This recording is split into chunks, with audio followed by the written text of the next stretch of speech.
It's amazing how, when you think about life, and there's this disparity between what we think in our head and what we do with our bodies. And when I think about that, I don't make an automatic connection to observance of mitzvahs, certainly not to eating the Maror on the night of Pesach.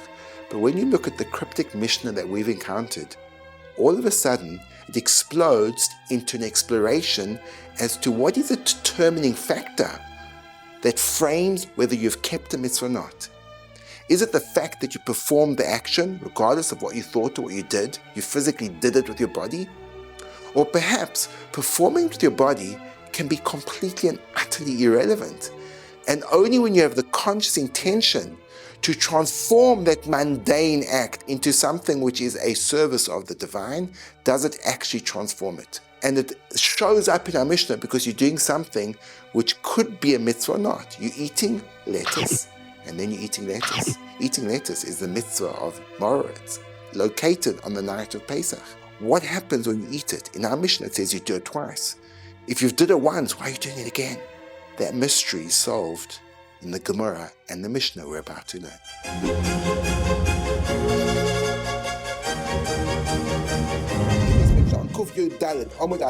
And here at the bottom of the page, from the boy in front of him, what? Mystery.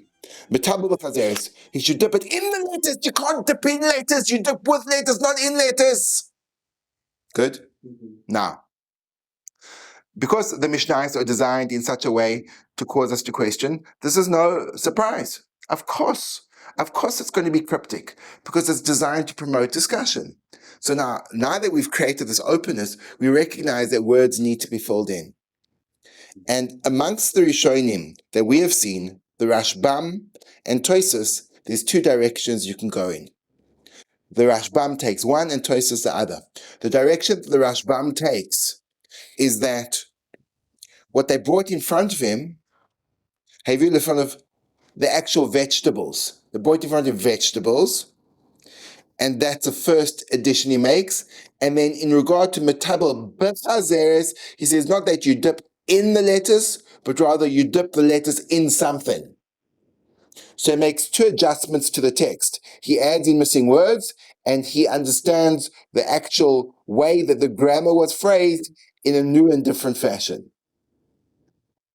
How do you reread that grammar though? Sorry? I understand filling in missing words. Good. But changing grammar. Excellent.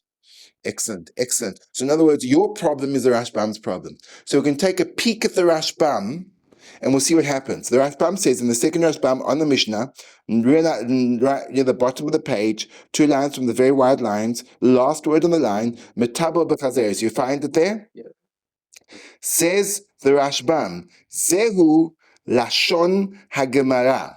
This is a Lashon HaGemara, meaning the Gemara, this term, don't be mistaken, the Rashbam is anticipating what you've asked. Don't think it means you dipped in lettuce. No, this is the language of the Gemara. And then the Rashbam brings a proof to it, Kedesanya Le'el, as we learned in a brisa above. Hashamash, this is talking about the waiter, Metabel B'vnei Me'ayim. He dips, sounds like, into the intestines. He's having this this meat dish, and he's clearly not dipping into the meat. He's dipping with the meat. He's dipping the meat into something else. So since we see a precedent in the language of the Gemara that even though the normative translation suggests you're dipping this into that, but we see a precedent that means you're dipping that into this. What Mishnah is that he's referring to? That's a Gemara earlier on Daf Kuf Zayin Omud Beis. Okay, now, so if you look at the Rashbam, we're going to divide the Rashbam into its constituent parts. Here we're in front of Hayurokos Achashibrekadiyam Metabel Zer Loshon Gemara part 1 of the Rashbam. Part 2, I'll bring you a proof. Kada. The prefixes kada always indicate a proof being taught. Kada, just like. Right? Just like that. So this is always introducing a proof. So part 2 of the Rashbam is a proof. Kedatanya le'el hashamish metabel b'vnei ma'ayim. Good? That's part 2. Part 3 is an explanation of why this language is used. And he answers by saying, Lefi shekol machalom al yedei tibul. Since all the eating was done through dipping, therefore they never used to differentiate between the dip and the dip. meaning since they ate with dipping, so dipping became a synonym for eating. So metabel b'chazeres means you ate the lettuce, obviously through dipping, because that's how you eat. Comprendes? Good. Okay. Now, that's the first part. But what about that initial part? To fill in the missing words. So look at the Rashbam says. The Rashbam says, you brought in front of me the vegetables, so he fills in the missing words between lefonov and metabel with the word vegetables. Whereas, look at the Tosas. If you look at the Tosas, which can be found on the left-hand side of your page, Hevi lefonov, it's the fourth Tosfos down. Pirish Rashbam Yerakos. First part of Tosfos tells us that the Rashbam explains Yerakos. Tosfos in part 2 rejects the Rashbam's understanding and says V'ein nireh. He says it doesn't seem to be correct because then it should have stated it explicitly. And then he brings a proof. So part 1 is he's quoting the Rashbam. Part 2, he's asking a kasha on the Rashbam. And part 3, he's bringing a proof that supports his kasha. Keda. Again, we have the keda. As we say in the next clause, they brought you from matzah. You see, when things need to be mentioned, they mentioned explicitly. And therefore, when it says Ayavir Lefonov and it doesn't make a mention of what's been brought in front of him, it's an indication that it's obviously not a specific item. And therefore, Tosfos in part 4 resolves it according to his understanding. It seems like the understanding of the Rabbeinu Chananel, Ayavir Lefonov Shulchan. They didn't bring in front of him the vegetables. They brought in front of him the miniature table. Because you only bring that miniature table. Because remember, they were sitting and eating on couches. So each person had their own little table. So we think of a table, we think of a big massive thing, like the thing in front of us. Their tables are these little, like what we'd call a coffee table, which is a removable piece of furniture. And on this shulchan was resting the chazeres. In other words, according to Tosfos, what they brought in front, according to Rashbam, they brought in front of him this vegetable. According to Tosfos, they brought him the entire, what we'd call the Seder plate. With them, it was the table. Good? What we experienced yesterday was, if that's true, so then what about the next phrase in the Mishnah, which says, if you look back to the Mishnah, another brilliant demonstration of the cryptic nature of Mishnayos. Parperes apas is a seemingly untranslatable phrase. What does it mean? The hors d'oeuvre to the bread, or the thing that, the appetizer to the bread. What bread? Obviously bread and matzah are synonyms, so the matzah. It's the aperitif, I think is the right word, to the bread. What does that mean? So the Rashbam explains. Look at the Rashbam. You can find the Rashbam in the wide lines. In the wide lines. Ben, please come, Binyamin, come sit. Come join us. We are friends of all Binyamins and Bens. Okay? So, Magila Paperes Apas, until you get to on the Rashbam in the second wide line, Magila Paperes Apas, says the Rashbam, Kodem Shagil Otach Hazeret, Shehu Ochel Achar Matzah, Shehu Mevarech Al Achilat Maror. What does it mean until you get to the Paperet Apas? It means before you arrive at that lettuce that you eat after the matzah, that you make on it the bracha al achilat maror, on the eating of the maror. Kedichtiv keda is a what? Proof. As it's written, al matzos umarorim, on matzahs and maror. First comes matzah, and then maror. Al matzos umarorim. First matzah, then maror. So the maror. Betchila matzah, says the Rashbam, first matzah v'achar kach maror. Good? So the Rashbam learns of the Mishnah as follows. And now we'll see the difference between the Rashbam and Tosfos. I'm going to go put your finger back on the Mishnah and let's fill in the missing words. One of the most important skills of learning is once you've learned an understanding, you have to substitute the new understanding into the text. Because as we said multiple times, the text of the Talmud, certainly of the Mishnah, is an incomplete puzzle that you need to solve. And the way you solve it is by completing all the missing parts. So how do you know when you've understood the Gemara? When you can go back and fill in the missing parts. So let's go back and fill in all the missing parts according to the Rashbam. Are you ready to do this? Tom, are you poised? Tom, Ben, Teddy. Yes. Is there a reason why we skipped the Tosfot, Mitzvah, and Chazeros? I'm going to go back to it. Okay. Okay? Good. Okay. You with me? Mm-hmm. Okay, so now, let's look in the Mishnah. I'm going to read the Mishnah substituting the Rashbam's understanding. Says the Mishnah, Heviu lefanav, open up space between between lefanav and metabel, and insert the words, Heviu lefanav ha-yirakot, the vegetables. Right? Metabel b'chazeret, you should take the lettuce and eat it by dipping. Add before shemagia, before you get to the parperet, before you get to the maror or after the matzah. So according to the Rashbam, the Mishnah says they brought in front of him vegetables. One of them was lettuce, or they brought in front of him lettuce, which we know is the thing that you characteristically use for maror. You should eat it by dipping. And this is done, this lettuce we're referring to over here is the one before the legitimate mitzvah of Maror. There's going to be a legit mitzvah of Maror, that's after the matzah. That is a matzos umaroim yotlu. That's different. Here's a Maror before the Maror. Okay? Good. Look at that. Do you understand? Do you see the wise words of Solomon the king, don't you? Do you know what Solomon says, Teddy? He says, Chacham, a wise man, ein of Barosho. Did you need Solomon the king to tell me where my eyes are located, Teddy? You wake up, you look in the mirror, you go, gosh, I'm handsome. And then you say, I found my eyes. No. We know where your eyes are. So what did Shlomo Melech mean? He meant, Chacham, ein of Barosho. You have to see the world through your mind. And therefore, don't be beguiled and deceived by the text as it appears, or don't be beguiled and deceived by the way the world appears on its physical manifestation. There's a deeper dimension. And just like in the world, there's a deeper dimension.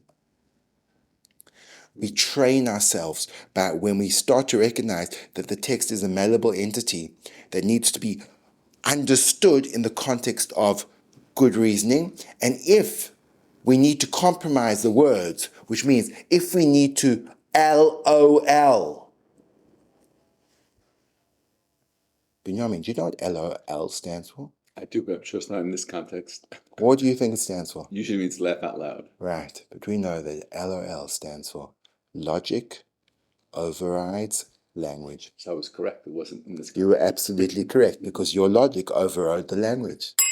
Meaning, whenever you compromise with something that appears to be, but the logic isn't consistent with the appearance, you override and say, it looks that way, but really it's that way. The way this operates in the textual study of the Talmud is very often the words are not meant to be read the way they're written. That's probably one of the most basic and fundamental principles of the study of Talmud, is recognizing the power that logic always overrides language, and that's the lesson for life, that logic always overrides language. Learn to see through your eyes. Learn to see through your, if we would be mystical, we'd say, through your third eye. But we're not, so we'll just say, through your tefillin. Which is amazing. Isn't that credible? It says in the... That's what it meant? Of course, it says in the pasuk, you should put the tefillin as a sign between your eyes. So why don't you put them here? Because you're putting it between your eyes. This is where your eyes are. Mm-hmm. And when you see the world through tefillin, it's a different world, isn't it? You see the world that's created, you see a world that's manifested, you see a world that has an energetic presence of an all-knowing, all-seeing, all-doing creator at all times. Can you elaborate on identifying the difference between logic and language? Yes. Over here, this is a classic example. Over here, the way the language presents itself, we do a series of multiple overrides. The language says they're brought in front of him. He should dip into the letters. We say there's a logical gap. Oh, I get it. Okay. Right. That makes sense. There's a logical gap because the language is not clear. Right. Okay. Right? In other words, sometimes the language may be clear, but there could be a logic imperative to say, even though the language is clear, but it can't mean what it says because of a logical imperative. And they say, we'll have to force. It's called a dochuk. We have to press in. And that's where the logic overrides language comes in. And you'll see it happening in the Gemara the whole time. In fact, there's a key word that indicates this in the actual language of the Talmud, in the Gemara itself. Whenever it says hachi ka'amar or hachi katani, it's doing a logic overrides language. It's the primary operating mechanism of all Talmudic thought. Because what we're doing is we're valuing our understanding above the appearance. And that's the way it was designed. Isn't that great? Isn't that a great principle? People learn for years and they don't know the basic principle, or they know it, but until you've articulated it, you haven't been able to grasp it. So what we're trying to do is we're trying to articulate the underlying principles upon which the Talmud functions that enables you to be able to utilize them. Until they've been articulated, they remain dormant. So they're there, but they're not there, but they're there, but they're not there. And therefore, to actually make the shift, it's a tiny little shift, but it makes so much of a difference. Can we also assume that the language changes over time? Like the modern Hebrew that we're speaking now is not the same as the rabbinic Hebrew that was written down, or the same as the Hebrew that was written in Tanakh. True. So can't we also assume that perhaps we're just not understanding the grammar from the time that they understood the grammar? I don't think so, because we've got an unbroken tradition of how to analyze things, and we'll see how the Gemara interacts with it. So there is this, even though modern Hebrew is different, you'll find that in modern Hebrew, words will be used out of not coherent with the ancient meaning. But we'll know what the ancient meaning is because we've got so much scholarly works around it that it's evident what they actually were firing at. Good? Okay. So that's an amazing example. So this mission is an amazing example of how logic overrides language. You have these two first two lines and they're almost incomprehensible. Once we've put in all our logical inferences, then they make sense. And essentially what the first line of the mission is saying, when according to the Rashbam, when they bring in front of you the lettuce, eat it, and this is the lettuce which is eaten before Maror. And that's really what the first line of the mission is telling you. And then we'll have to figure out, well, what is it teaching me? What is this whole thing teaching me? It seems to be like, okay, who cares? Good. However, according to Tosfos, you fill in the words differently. So according to Tosfos, you're not bringing in front of him the lettuce, you bring in front of him everything, the entire table filled with the matzah and the maror and the chazeres, and he's taking from that Seder plate and he's eating the lettuce. Now, if so, look at the latter part of the Mishnah. Then the Mishnah continues and says, Heviu lefanov matzah v'chazeres v'chareses ushnei tavshilim. They brought in front of you the matzah, the chazer. In other words, this is when they bring in front of you their table. So now, Slayma, it's all well and good according to the Rashbam. The table wasn't here. Now you bring in the table because all you brought in was the lettuce. But according to Tosfos, that says the table's already here. Why are you bringing in the table again? It never left. Do you follow? Which words mean table in Rashbam's world? Well, because it says they brought in front of him the matzah chazeres, it's not that the Mishnah explicitly mentions table, but since it mentions everything that we know is on the table, so the implication is it's resting on the table. You still have to fill it in the Rashbam's You still have to fill it into the Rashbam's world. Okay? Good? How do we know that the lettuce that he eats, according to the Rashbam, how do we know he eats lettuce before? Because it says it twice. Is that why? It says metabel chazeres, and we understood the words the Rashbam said. Metabel chazeres means you eat the lettuce. Eat the lettuce, but it's not after the maror. We know it's before because it says ad shemagia la paperes apas, before you get to the eating of the maror. The Rashbam learns the word paperet apat means maror. It's the appetizer for the bread, but essentially means the appetizer for the rest of the meal. It will draw your your appetite. Then doesn't he say that it also comes after the Maror? Where does he say that? What comes after the Maror? The Chazeres. Comes after the matzah, you mean? After the after the matzah.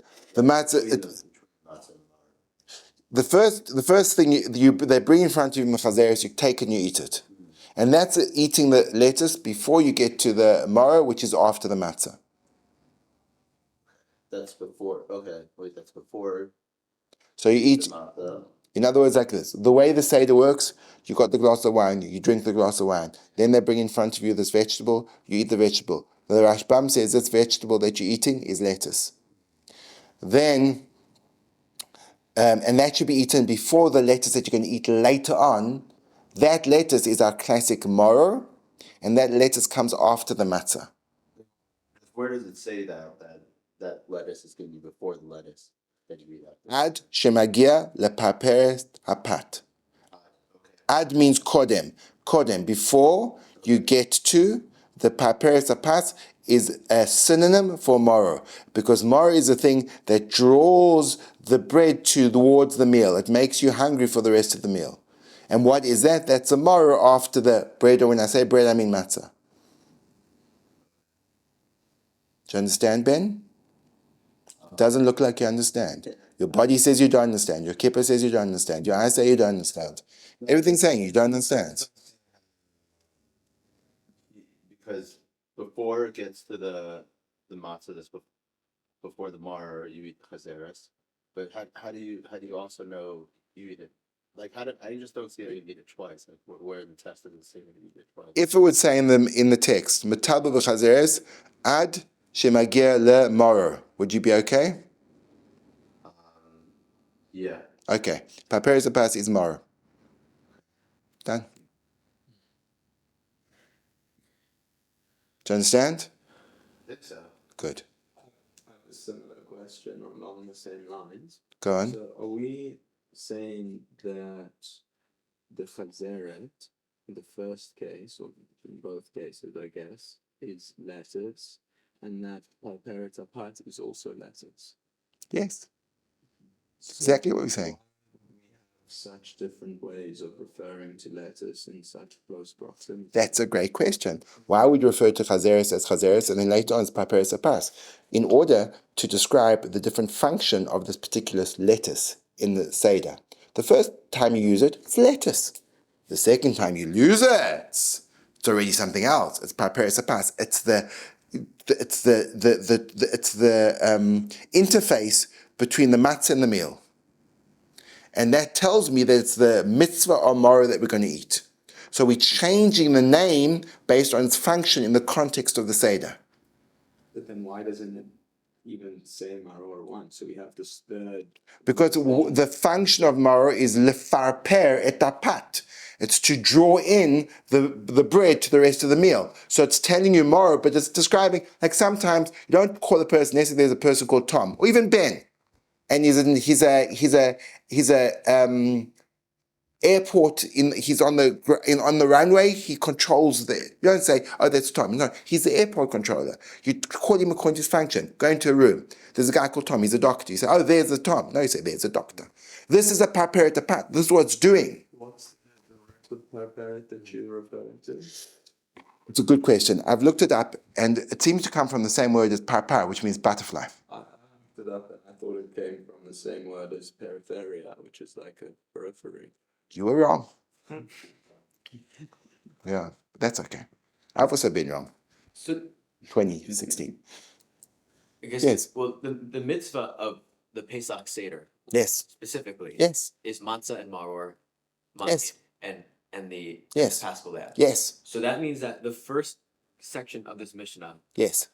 actually the first half of the first section of this Mishnah, Yes. is not a halacha. Yes. You're so close. It's not a mitzvah d'oraisa, correct? It's halacha. Okay. It's what we need to Okay, do. so mitzvah d'oraisa. Yeah, 100%. Wait, it is a mitzvah d'oraisa? It is not a mitzvah d'oraisa. It's not a mitzvah d'oraisa. Now, what you're saying Yeah. is how we're going to get on and graduate to what we began discussing yesterday. Okay? Now, I'm going to give you a summary of the way of solving every problem in your life in hopefully under a minute. Okay? Are you ready? Yes. Are you ready? Your thoughts control your life. If you think garbage, you become garbage. Emotions aren't problems. They're signals to tell you what's going on inside. Fear tells you what really matters. Anger tells you a boundary has been crossed. Anxiety shows that you're living in the future. Come back to the present. Motivation doesn't create change. Habit does. Your triggers are an indication of something about you that hasn't been healed. Your past, it's not the story of your life, it's just a chapter. Don't set up camp there. And your life is not in your control. There's very little in your control. The only thing that's in your control are your decisions. The way you guide your life is by controlling your thoughts, because they're going to shape you, making sure that you negotiate your decisions well, and don't let go of the ultimate control of taking responsibility for your life. Wow. Whoa! Okay, so now... That was deep, but that was like amazing. So listen to this. Listen to this. The first thing I said was, your thoughts shape the person you are. If you think garbage, you become garbage. Now, why am I saying that? Why did I just have this brief interlude of telling you the secrets of life? That's what you do. That's what I do. But there's a specific reason in this particular case for it. Because exactly what you said, Ben. You said, but 1 second, this is not talking about mitzvah, this dipping, eating lettuce before. We know that the second lettuce is the Maror. That's the mitzvah. So what's the first letter, for crying out aloud, doing? What's that lettuce doing? Why do we need lettuce? Some people even say, let us go from the lettuce. Let us be free from the lettuce. Let us strive not to be bound by lettuceness. So look at the Rashbam. Okay, it says the Rashbam.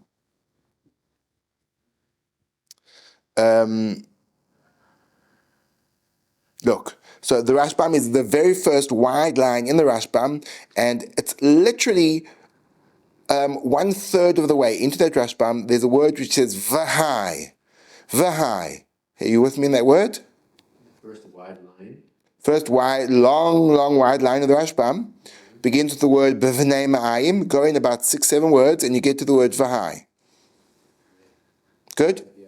Says the Rashbam, v'hai tibul, when we discuss dipping in this first lettuce, lav b'chareisesu. That's not when you dip it into that mixture which we called of apples and wine. It's not with chareises. Kidek tani lekamon, because it says, as it says later on in the Mishnah, it's talking about later. That's when you bring in the table with everything on. You see how different the Rashbam is from Tosas. You're only bringing the table later. Over here, you haven't brought in the table, so there's no chareises in front of you. So what are you dipping it into? Miklal da'adai in our view, which implies that if the second time it says they brought in front of you the table, according to the Rashbam, that's when they bring it in for the first time. Meaning, it says Haviu lefanov. According to Rashbam, vegetables. Then it says Haviu lefanov matzah v'chazaros. That's a table. So according to Tosas, it says Haviu lefanov the table. And then it says Haviu lefanov the table. So Tosas is going to be problematic. The Rashbam uses the fact that it says Haviu lefanov to demonstrate that until then the table hadn't come. If the table hadn't come, so then the thing that you're dipping it into can't be the chareises because it's not in front of you. And we'll see if Tosas differs on this. Okay? Now, says the Rashbam, V'hach chazeres lav dafka. When we say that you have to eat lettuce, it doesn't have to be. Lav dafka means it's not only lettuce. Ela in ein sham yerek acher. If there's no other vegetable, netabel b'chazeres v'oichel. You can dip by eating the chazeres with the lettuce, you can dip the lettuce and you can eat it. So the Rashbam says, don't think that there's a mitzvah to eat lettuce and then eat lettuce. It's only talking about when there's nothing else available. Implying, had there been something else available, you'd have definitely gone for it. Okay, good. Now let's explore this. According to Ben's question, he said, 1 second. Ready? On Pesach, in terms of mitzvahs to eat, it's matzah and maror. So that means this entire preamble to those mitzvahs are not mitzvahs d'oraisa. They the way they've been stipulated by oral law, they have to perform the Seder. But does there anywhere in the Torah that you have to have this first piece of lettuce? It's not a mitzvah. Good? Now, when I was giving you lessons of life, I said, what you think becomes who you are. Is that really true? Is it really true that what you think becomes who you are? Maybe what you do becomes who you are. What is the fundamental shift that allows people to become different in life? Is it repeated actions that form an understanding, or is it repeated understandings which form actions? Now, why is this relevant? Well, the question is, when you're doing a mitzvah, what is the primary component of the mitzvah? Is it the fact that you performed it with your body, or that you thought it with your mind? Meaning, Teddy, what is the mitzvah?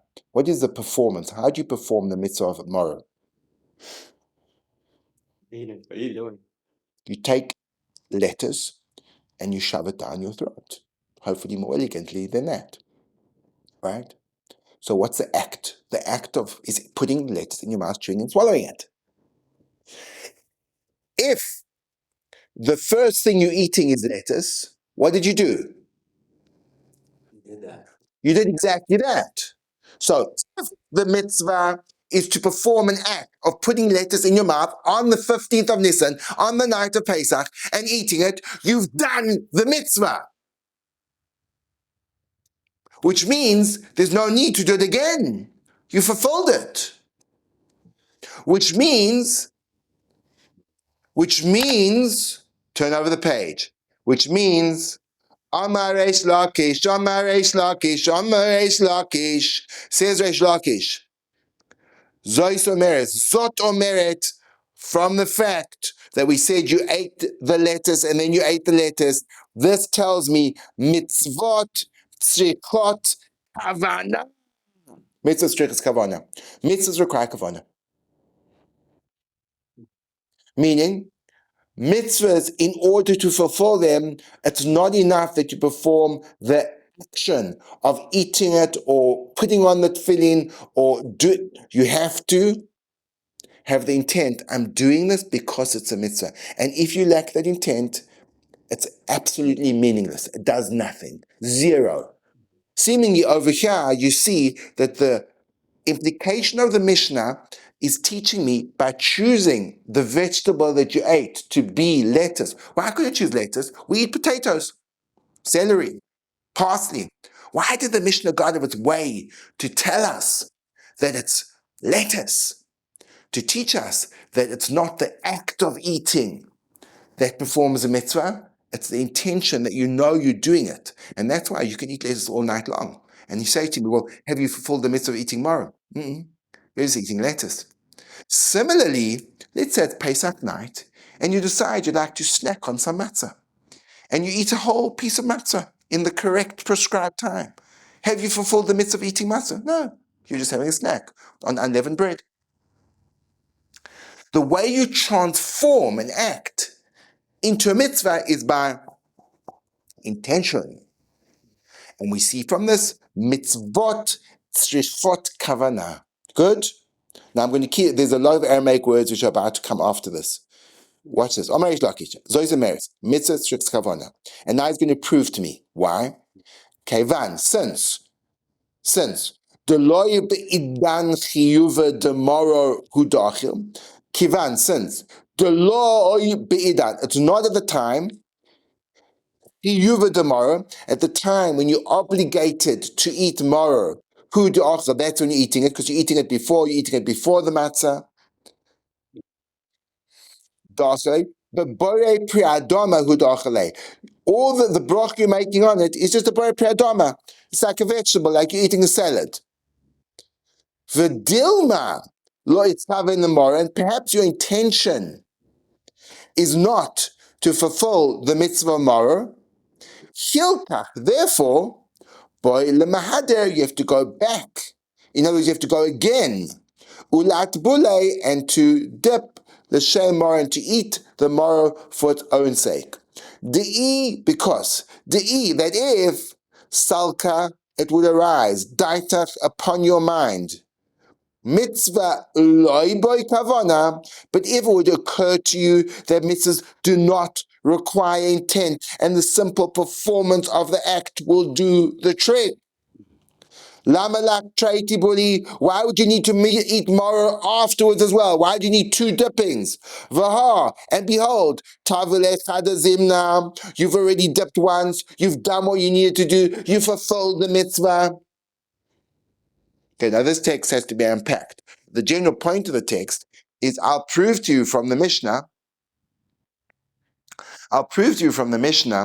that there's no way that simply doing a mitzvah will allow you to fulfill it according to what the Torah requires. Because if doing a mitzvah, which means without an intent, simply doing the physical act would be enough, so you've already eaten maror in the first few minutes of the Seder when you had, after the what we would call karpas. We call it karpas. When you eat the karpas and use lettuce for karpas, you've eaten maror. And it says that you can do that, and it says you should then afterwards eat maror. Why are you eating maror afterwards? You've already done maror. The answer is because it wasn't the right time, and therefore your intention wasn't to do so, and therefore you're just eating lettuce. That's not maror, that's eating lettuce. Later on, when you say Baruch Hashem, and then you eat the maror, that's maror. But what's that? Eating lettuce, eating lettuce, eating lettuce. Not all lettuces are equal. Some lettuces are more equal than others. And the lettuce after matzah is one of those. The right time is not the point. The right time would be a prompt for you to do it for the right reason. You're right. The Gemara singles it out to demonstrate that we doubt your intention is to fulfill the mitzvah because that's not what you're doing right now. But you do need the right time as well. In this kind, you can't say Krishma the wrong time. Right. Right. But the right time doesn't necessarily, it doesn't stop you from filling the mitzvah if you ate it before the matzahs. As long as you ate it on the 15th of Nisan that night, you're okay. Ideally, it should be matzah and then maror. But if you ate it before, you would be yotzi. So if you had an intention before, like differently. There you go. You've done maror. You've done maror. And you don't have to do it again. You never got that. Saving you time. Instead of filling yourself with the maror, it's trying to eat the maror after you've already filled yourself with that matzah. Have a bit of a gap. Can do it. I still confused like why there's two words here, chazerot and papat. So the way I described it to Tom earlier on was chazeret is describing the actual physical substance.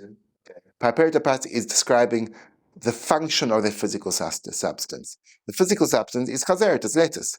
Paperitapat means it's acting as a bridge between the matzah and the rest of the meal.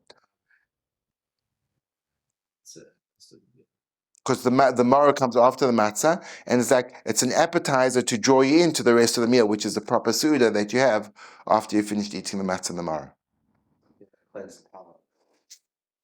If you will. Conduit. Is there any connection between the chazeret and its root, which is lafzor, chazal? I'm sure there is. Should we just think about it? I'm thinking like there's something maybe to be said by the fact that we're talking repeatedly eating lettuce throughout the night and like. But the word chazeres is used for lettuce across the board, not only in this context. It's what lettuce is called. Yeah. So it doesn't sound like it's specifically relevant to the way that this Mishnah was phrased. Yeah. Tommy, what do you have to say about this? You good? Okay, well, I want to point out as a general, this is where you see we moved from the concrete to the abstract. We moved from describing the parts of the Mishnah to the impact of what that means. The first thing was a reading and translating.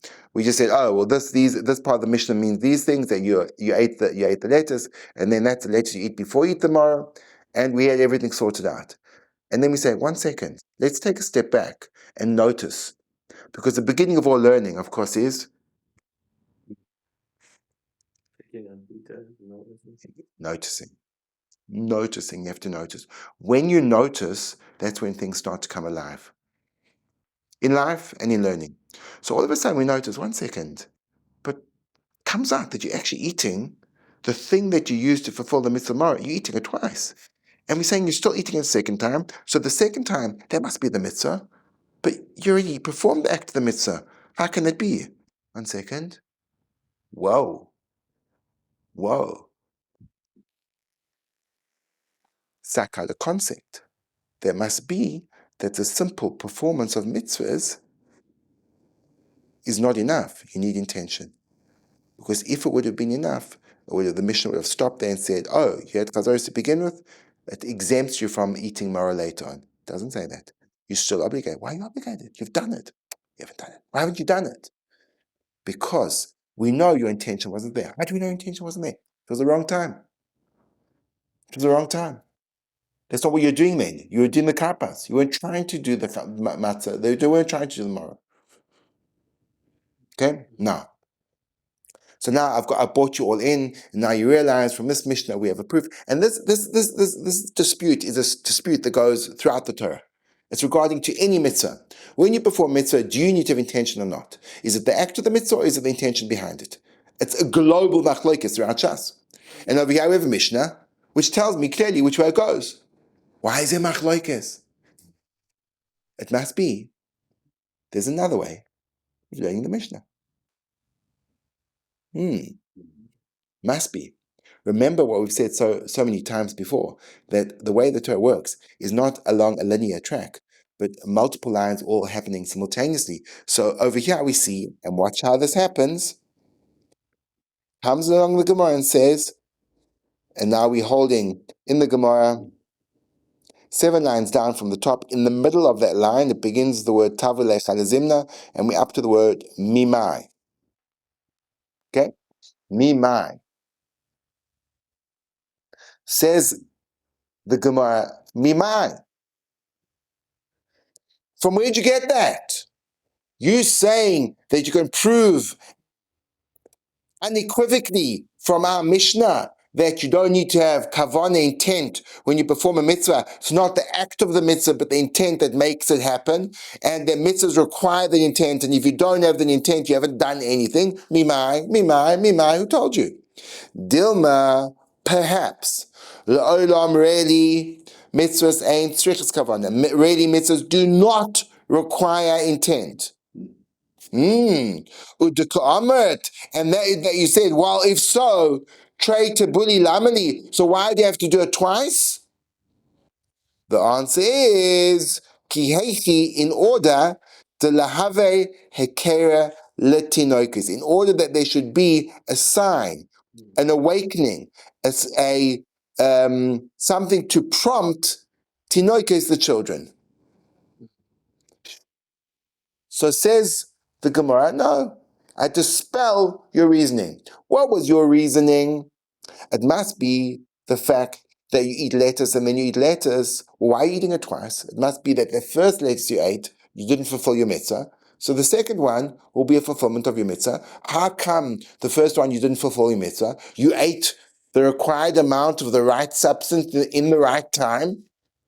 The answer is because you didn't have intention. Come along, the Gemara says, no. No. Actually, you did fulfill your mitzvah Maror when you ate that first bunch of lettuce. Well, then why are you doing it again? Simple reason. Not because of a mitzvah, but to arouse the curiosity of the children. Because the children will say, 1 second, you've just eaten lettuce, and now you're going to eat it again? You go, but you just ate away, ha ha ha. And you don't answer them, you don't tell them why, you just get them to, you don't chef the kasha, you just let it live. And that promotes their curiosity. So therefore, says the Gemara, there's no proof whatsoever about whether you need mitzvahs or not. I could say to you, you do not need kavana for mitzvahs, you don't have to have any intent, and the only reason you're having Maror twice is to arouse the curiosity of the children. Isn't the curiosity already aroused by that we ate it before the bread? Like you don't need the second. It's ongoing. So It's a play. It's an ongoing event. It's interactive. So enough that you're aroused. If you think about it, you get kid to be curious now. 5 minutes later, time for more curiosity. 3 minutes later, 30 seconds later, curiosity. It may have killed the cat, but it stimulates the child. Yes, Ben. I guess maybe what the Mishnah, what the Gemara is saying is that there's a difference between mitzvah and halacha. Sorry, just to remember. Sorry, I'll get your question. Yeah. Teddy, remember you said that the beginning of learning is noticing. What's easy to notice and what's hard to notice? More contrast or the more weird. The more weird things are, the easier they are to notice. Our brain has an expectation of what's going to happen. What stimulates curiosity? When the unexpected occurs. So what really we have to be super aware. We have to notice the unexpected, but as we go deeper in our exploration of life, we'll notice that even some of the expected, when you go to the depth, is unexpected. Is Rav saying that when you have Kavana, you have to verbalize it because it's only in your mind. When you're sitting at the table, Mom's from the Kava, and no one knows what you're doing. See, I'm now going to have the Kavana everyone should know that we're now doing the Mitzvah and there's the Raisa and Right. what I'm doing. So that's definitely better. It's definitely better, and it definitely helps. And that's why you find in many Sidurim, before doing a mitzvah, there'll be a whole preamble that just say, so that's what you're doing there. You're locking in your intent. But if you had the intent and you didn't have that declaration, you still had the intent. To yourself, I said, but if you do it for the children, they don't know unless you Okay, good. So 1 second. Good, excellent. So what does this mean about the children? I'm going to get Ben's question, I'm going to come back to you, there go Ben. Okay, well, to me, the way I'm understanding this is that there's a difference between mitzvot and halacha. Okay, and that a mitzvah is very much a personal act between you and Hashem, right? Mm-hmm. And that kavana is only between you and Hashem. No one else really understands unless you verbalize that, which is a different act, right? But halacha is a method of pedagogy, right? And meaning that which technically the first half of this mission, or the first section of this mission is not the first section of this mission is not a mitzvah, but it's a halacha. Meaning it's meant to teach a specific lesson in terms of what is the difference between doing one act one way, the same exact act one way, and doing the same exact act another way, right? And that's how I'm sort of understanding it. Good. From a pedagogical standpoint. In this context, I think you're right. I don't know if it's a global rule, meaning I like your differentiation. There are mitzvahs and there's halacha. But the truth is you can make it you could differentiate differently. And you could say there's mitzvahs d'oraisa, which means they're written in the Torah and therefore we practice them. And there's mitzvahs d'rabbanan, rabbinical ordinances. And they differentiated in terms of a variety of different ways they perform. For example, if it's rabbinic and it's a dart, so you become lenient. If it's d'oraisa, if it's from the Torah and it's dart, so then you're stringent. So there are different ways that they perform, but you could call them either. In this case, it's pedagogically related, but it's not always so. Okay, good. Okay, so it comes out as follows. Really, there are two divergent ways of understanding our Mishnah. The first way of understanding our Mishnah is that it's teaching us a massive chidush. It's teaching us that the only way to fulfill a mitzvah is to have intention.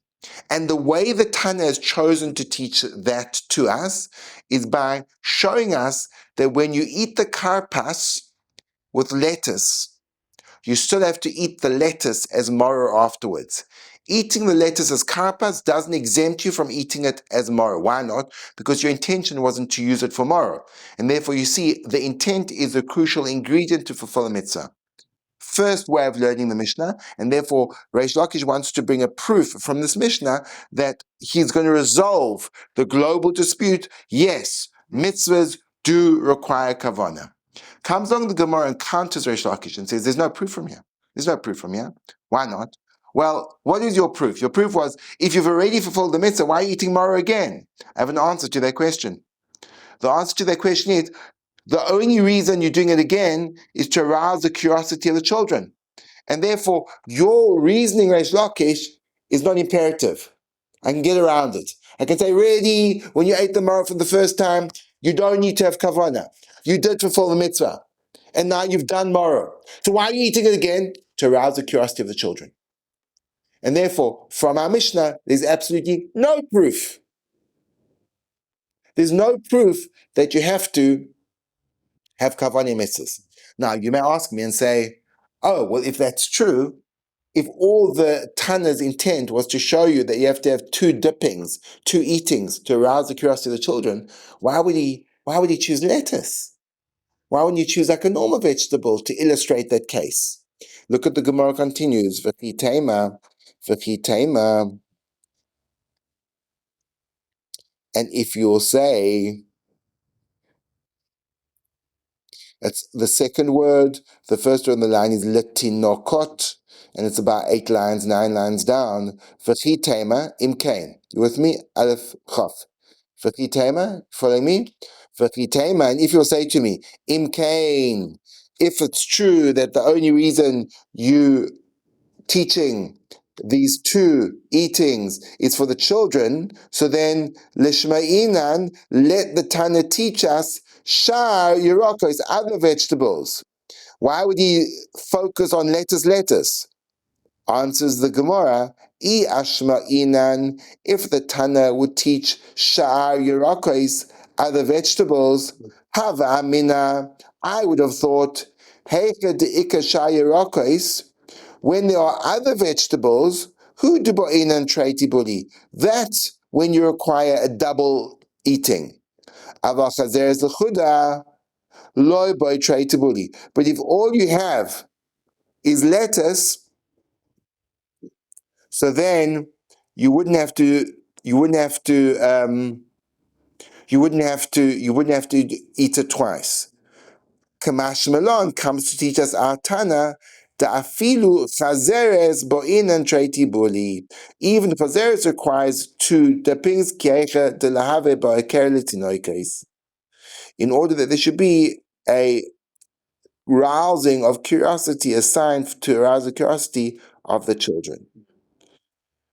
I mean, the purpose isn't to actually use a different vegetable; it's to use the same one. Even the chiddush is, for sure you can use a different vegetable. Sure. This notion of arousing the curiosity is so imperative that even if all you have is one vegetable, then just use it twice. So is it better to use a different vegetable? Yes. Oh, okay. Yes. It's even this works. And we'll explore that in more depth. We have run out of time, so we're going to use the next half an hour to review this in Learning Partners. Chavrusas.